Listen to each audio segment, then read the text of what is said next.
في حديث مهم جدا عن الفكره اللي احنا كنا بنتكلم عليها، فكره اللي هي مكانه الاخلاص او العمل القلبي في الاسلام. تمام. وده احنا قلنا في اول خالص ان الصحابه او كبشر اهم حاجه مميزاهم ايه كمجموع؟ قلوب الصحابه. عند البخاري، يعني عند الامام البخاري في الصحيح، عن ابي برده ابن ابي موسى الاشعري، سيدنا موسى الاشعري الصحابي وكان ولاء عمر بن الخطاب على العراق، قال لي عبد الله بن عمر، يعني عبد الله بن عمر ابن عمر الخطاب بيكلم ابن ابي موسى الاشعري، يقول له هل تدري ما قال ابي لابيك؟ قلت لا.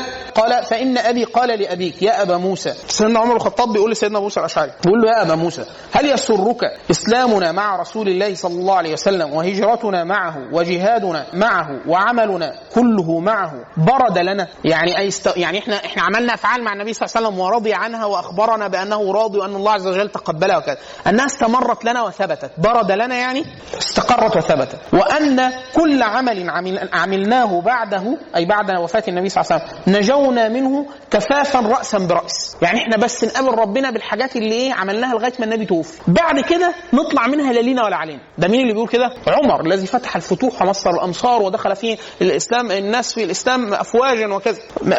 بعده نجونا منه كفافا رأسا برأس.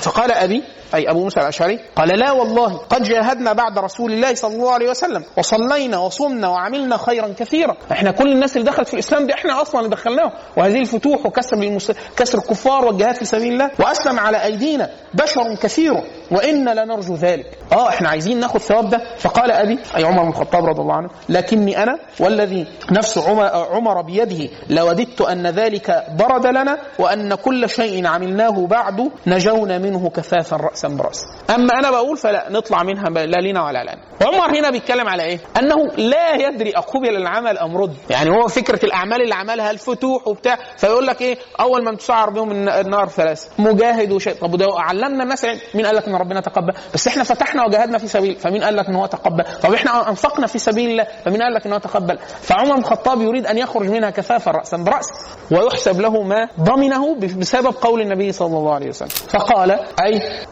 ابن ابو موسى الاشعري لسيدنا عبد الله بن عمر ابن عمر الخطاب، قال له فقلت ان اباك والله خير من ابي. يعني كان عمر بن الخطاب ابصر من ابي موسى، يعني هو ادرك ان ايه؟ انه لو خرج منها رأسا برأس نجا.